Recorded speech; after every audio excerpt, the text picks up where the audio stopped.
નમસ્કાર મિત્રો, આજના નવા વિડીયોમાં આપનું હાર્દિક સ્વાગત કરું છું। તો આજના વિડીયોમાં આપણે વાત કરવાની છે કે હસમુખ પટેલ છે ટ્વીટ કરીને આપણે જાણ કરી છે ને લાઈવ માહિતી આપી છે।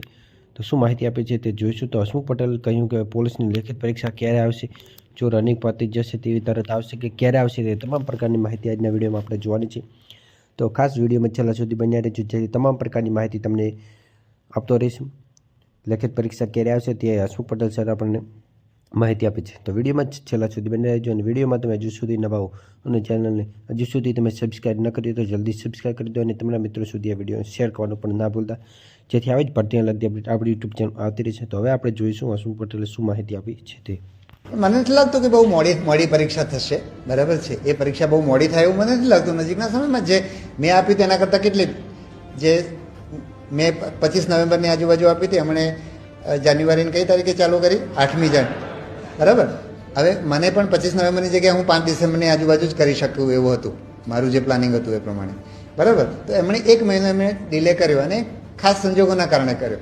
લેખિત પરીક્ષા પણ હું માનું છું કે મેં જે ટાઈમ ટેબલ આપ્યું એનાથી એકાદ મહિનો વિલંબિત થવી જોઈએ એવું મને લાગે છે। તો હસમુખ પટેલ સરે જણાવ્યું તે પ્રમાણે એકાદ મહિનો લેટ થઈ શકે, તેમણે ટાઈમ ટેબલ આપ્યું તે પ્રમાણે, કારણ કે લેખિતની અંદર પણ ફિઝિકલ એટલે કે દોડની અંદર પણ આપણે આપી એની અંદર પણ એકાદ મહિનો લેટ થયું, તો શારીરિક કસોટીની અંદર એકાદ મહિનો લેટ થયું, તો લેખિત પરીક્ષાની અંદર પણ એકાદ મહિનો લેટ થઈ શકે તેવી શક્યતા છે, હસમુખ પટેલ સરે જણાવ્યું। હસમુખ પટેલ સર પણ કહેતા હતા કે હું 5 ડિસેમ્બર આજુબાજુ એટલે કે એકાદ મહિનો પહેલી દોડ રનિંગ ચાલુ કરી દો, એટલે બીજા મહિના પતી જો લેખિત પરીક્ષા ત્રીજામાં આવત, હવે એવી ચોથા મહિનામાં આવી શકે તેવી શક્યતા છે, હસમુખ પટેલ સરે આપણે જણાવ્યું તે પ્રમાણે।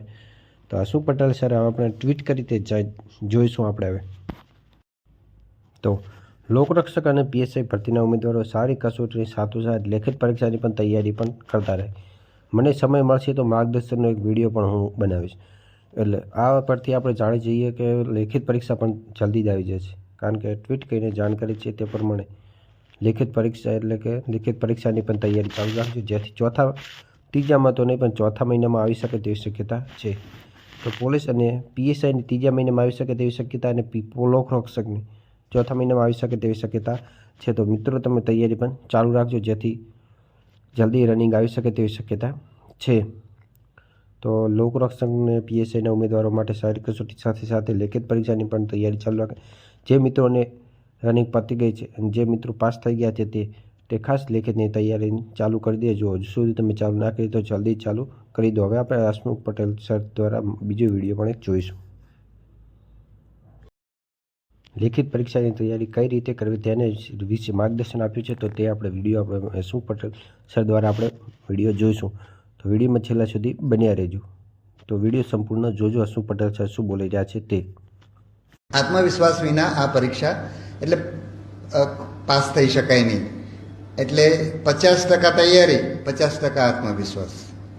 100% તૈયારી હોય પરીક્ષા ખંડમાં અથવા પરીક્ષા પહેલાં અથવા પરીક્ષાની તૈયારી દરમિયાન આત્મવિશ્વાસ ખોઈ દઈએ એટલે તૈયારી પણ મોડી પડી જાય, પરીક્ષા ખંડની અંદર આપણું પરફોર્મન્સ નબળું થાય। એટલે આત્મવિશ્વાસ માટે આપણે સતત જાગૃત રહેવું પડે અને આત્મવિશ્વાસ કંઈ સહેલાઈથી મળતો નથી।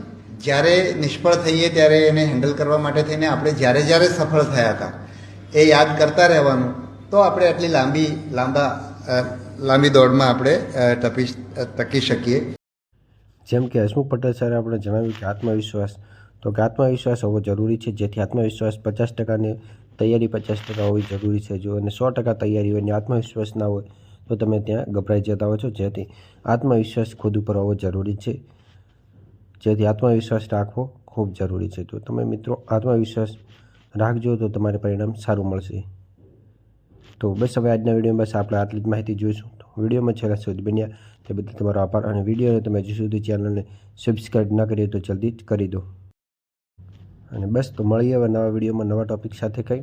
તો બસ આભાર, જય હિન્દ, જય ભારત। વિડીયોને ખાસ લાઇક કરજો, શેર કરો અને સબસ્ક્રાઈબ કરવાનું ના ભૂલતા, અને તમારા મિત્રો સુધી શેર કરવાનું ના ભૂલતા।